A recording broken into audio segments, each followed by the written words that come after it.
Okay, good afternoon, students. This is Dr. Brown. This is for contemporary operating systems, and this is Lab 5, the installation of your Linux distribution. So let me share my screen. And here I have the lab manual up, and this is a pretty straightforward installation from the lab standpoint. We have a couple of prerequisites that we have to do in downloading the software and establishing the VMware shell. I've included a topology here to kind of puts everything into perspective. Now that you've done the Windows installations in the previous labs, and kind of a objective to set here for yourself. So please pay attention that in these labs, I am using the 192.168.1 network. We went over that previously as well, and how to set that up in the VM editor, VM network editor. The prerequisites that we're going to go through here are to download the software and to set up your VM shell. So let's do that, and then we'll get into installing the Linux ISO, or Linux distribution. I'll have a link right here to that. Please keep in mind that we are going to use the username of administrator and the password, which is going to be the same that we used for the administrator in the Windows boxes. And then just take a couple screenshots and answer these questions, and you're done. This installation does take a little bit of time, so I will be pausing throughout to let the installation catch up, so we're just not sitting here staring at it for a long time. So let's go ahead and get started. First off, I'm going to bring up VMware, and first up, I'm going to follow the link in your lab manual, which is on page 5. I'm going to be installing Ubuntu. Okay, so I'm going to download the latest version of Ubuntu Server Stable, and I'm going to install that. It's going to be command line only. It's not going to have a user interface. If you want to install a different Linux distribution, that's perfectly fine. If you no, Dr. Brown, I got to install Fedora because I work with Fedora all the time, and that's what I know. I'm totally fine with that. If you want to install Debian or Mint or Gentoo, God, why would you want to install Gentoo? But you can do that, and I don't mind, just as long as you are aware that in the future labs, you will be doing things in these distributions that might take some tweaking or might take a little bit different command than what I'm going to be doing in Ubuntu. So I'm going to follow this link, and that is going to take me to, let me just go ahead and Control-click. That is going to take me to get Ubuntu server. And I'm going to do option 2, manual server installation. So I'm going to click on that. And then I'm going to click on download Ubuntu server. And that's going to go to my downloads. I've already done that. It's going to go to my downloads folder. So while you click on that and while that's downloading, let's go ahead and create this shell. So I have these steps outlined right here for your convenience. All right. But I'm going to go ahead and step through everything relatively quickly. So we're going to go File, New Virtual Machine. We're going to click Next.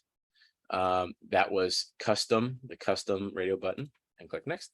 I'm going to go with the latest version of VMware Workstation.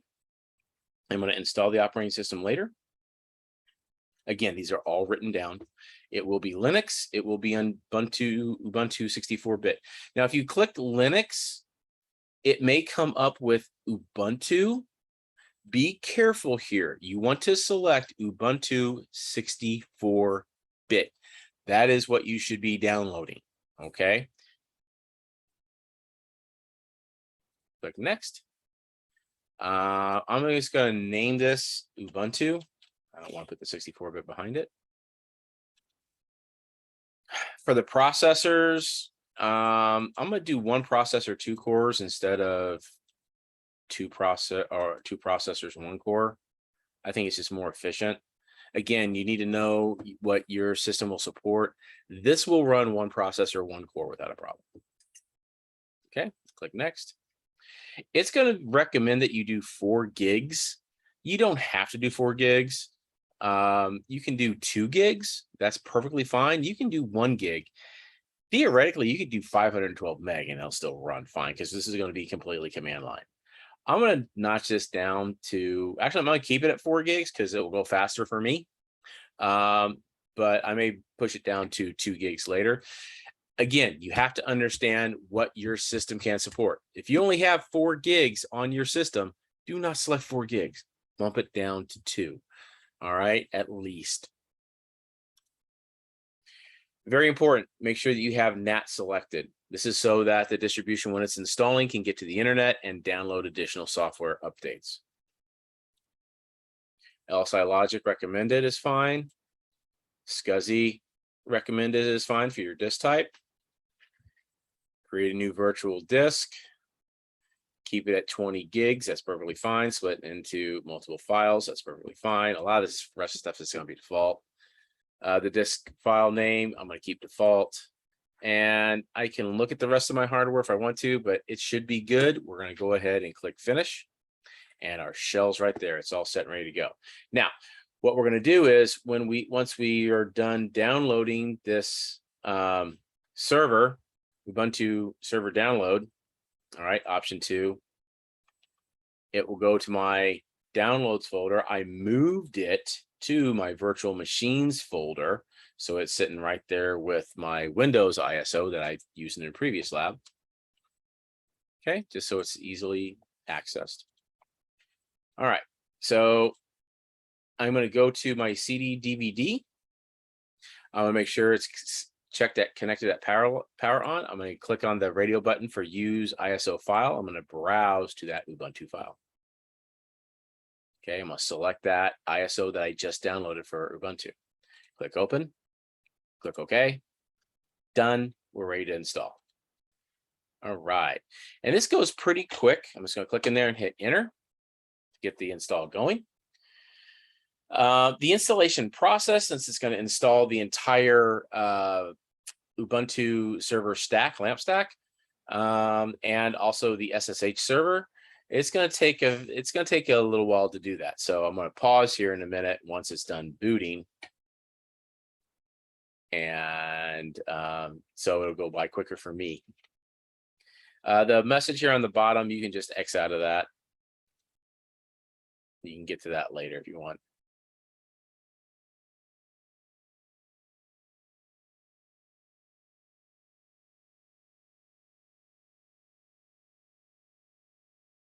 It's just now loading up all the boot files. Right, I'm going to pause here for a second until it boots, and we'll come back to it. So I'll see you in a minute. Wait, hold on. Never mind. I won't see you in a second. I'll do it right through. So this is the initial page. This is where you're going to select your language.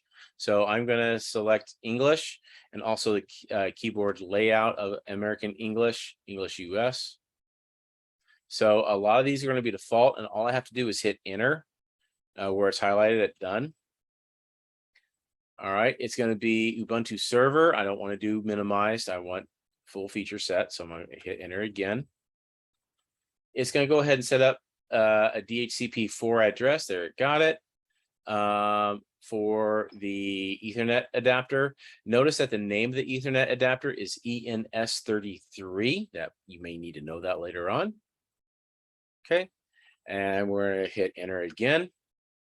We're not using a proxy, so we skip over this by hitting enter. We're the mirror address, just keep it default, so hit enter. We're not going to worry about snap store, so just hit enter to skip over that. We are going to use the entire disk and set it up as a LVM. So what you're going to do here is you're going to hit tab a couple, 2, 3, 4, 5 times until you get to the done and hit enter. All All right, and this is going to give you a storage summary. I'm going to keep everything default. It should work just fine. I'm going to hit enter for done. And this is just confirming that it's going to erase that disk. All right, so it was a fresh, clean disk anyway when we made the VM shell. So I just hit the down arrow to go to continue, and I'm going to hit enter. Now here I need to put in some personal information and the information for the user. So just put in your name. All right, your server name, I'm just going to keep it Ubuntu, lowercase. All right, but you can name it whatever you want to, it doesn't matter. A username is going to be administrator, again, from your lab manual. And then that password, which is in there as well, capital C, capital S, capital T, CCC, 2019, exclamation point. Type it in twice. Okay, hit tab, highlight done, click enter. Yes, we're going to install the Open SSH server. So what you do here is you hit space bar to select it. You're not going to worry about importing any SSH keys right now. So you're going to hit tab once, twice to where it highlights done and hit enter.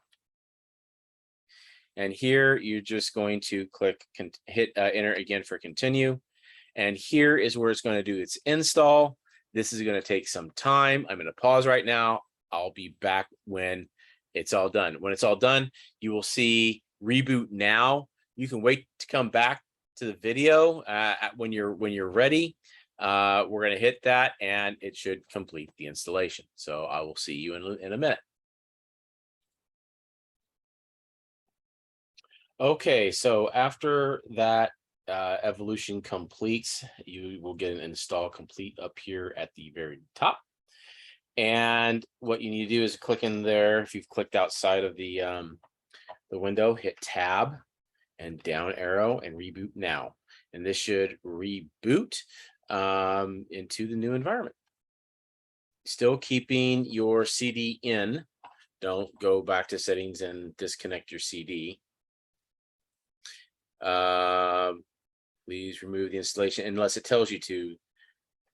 Medium, and then okay, failed unmounting CD-ROM. Okay, so what we're going to do here, if you get that error, let's I did the Control Alt. I'm gonna right click on the Ubuntu, go to settings, CD. I'm gonna uncheck that and click OK. Failed unmounting CD-ROM. So I hit enter after I did that, and it rebooted. So it should come up just normal now.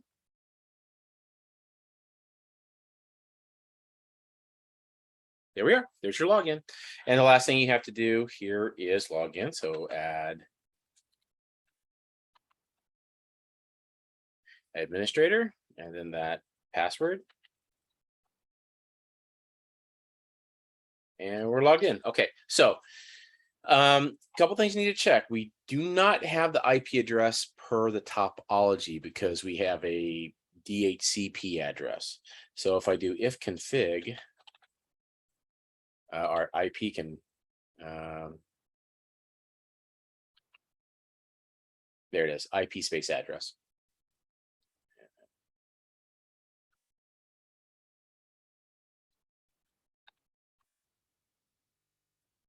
There it is. Got a bunch of stuff from the SSH server. That's why it showed up there. So you can see that there under ENS33, I have 192.168.1.129. So we're going to go ahead and fix that. Give me just 1 second here. Okay, so I found a really nice website that walks you through this. It's under linuxconfig.org. So how I got here is I just Googled Ubuntu static IP 22.04, and it literally was the first link that came up. So the first part of it is all for how to set the IP address via the UI. We don't want that, so we're going to scroll about halfway down and to where we see configure static IP address on server. So let's move that to this side. All right. So here we're going to do this where we are going to set our IP address, which is going to be 192.168.1.210, not 202.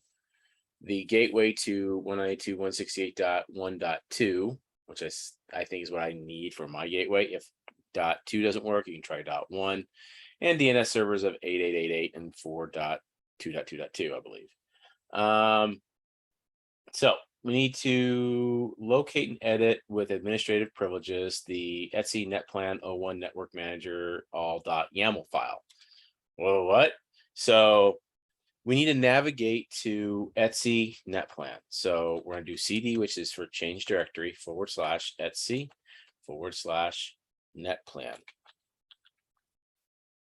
All right, and I'm going to do an ls here. Okay, so there is our YAML configure. YAML configuration file. So I'm going to go ahead and cat that. All right, so I just hit 00 and tab complete. All right, there it is. So network DHCP v4 true. And we're going to go ahead and go into that. How I'm going to edit it is I'm going to edit it with VI. So I'm going to type in VI space 00 tab complete. When I say tab complete, I'm just hitting the tab key and it completes the file name and enter. So there we are. So you see I have network, Ethernets, the name of the file, and DHCP. So I need to edit. So what I have to do to edit is I have to hit the insert key. There we go. And now I can backspace, put in false, hit enter, and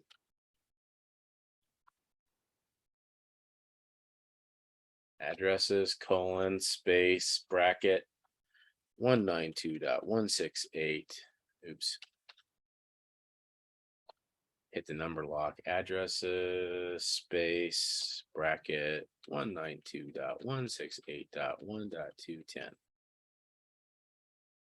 /24.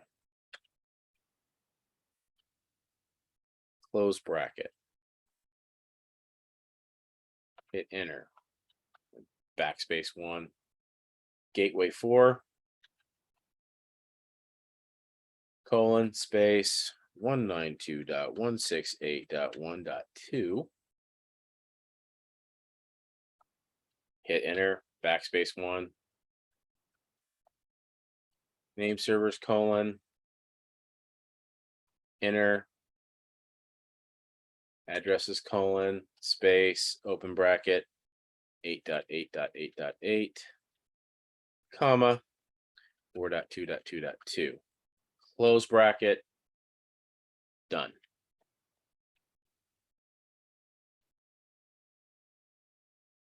There you go. And that's all we need to do. So to get out of this is we're going to hit escape. That'll take the insert out. Then I'm going to hit shift and colon, or shift and semicolon. I get a colon down at the bottom. W, Q, exclamation point. That is basically telling the text editor to write and to quit.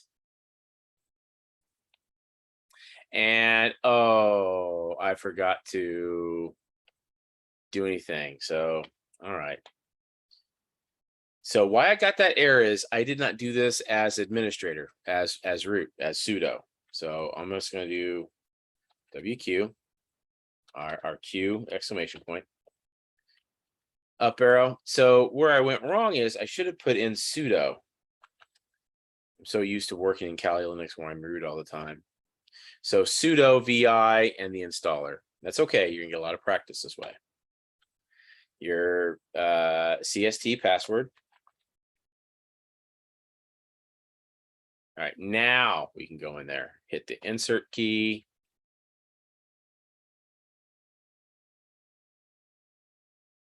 Change that to false.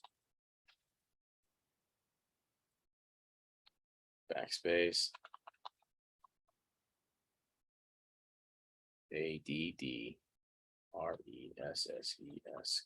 space bracket 210/24 close bracket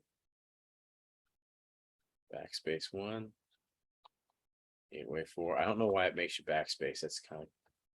I'm kind of clueless. 192.168.1.2, which is my gateway. Name servers. Enter. Oh, keep that space in there. Addresses, colon, and 8.8.8.8, comma, 4.2.2.2, close bracket. Done. All right, now I can hit escape, colon, WQ, bang. And lo and behold, it works. So to check your work, you can type cat, hit that 00, tab complete. That's all there. Excuse me. Now all we need to do, hopefully, is reboot. So I'm going to type in, actually, the little trick that you can do here in VMware, you go up here to the Ubuntu tab, you go to power, you can click on restart guest. It will send it the Linux command to restart. It's kind of cool. Much easier than trying to figure out what's the command or pull the plug out, etc. So I'm just going to tell it to reboot. And then we'll go back in, do that IP address command, be done, take a screenshot or a couple screenshots, and there's your 20 points. So it should boot relatively quickly. There we go. Boom, done. So administrator, your password. Perfect. Let's take a screenshot of that. Snipping tool. New. All right, make sure you get your timestamp here in the lower right-hand corner. That way I know you did it this semester and you didn't get somebody's screenshot from a previous semester, although this is new this semester. Edit, copy, go to your lab manual. Okay, so at the end of these questions, paste that one in there. Now we also need to get to make sure that the IP address took. So we'll do IP, oops, haha, there we go. We'll do IP address. And looky there, lo and behold, we have it as 1.210. Take a screenshot of that. Click new. Again, make sure you get that timestamp down there in the lower right-hand corner. Edit, copy.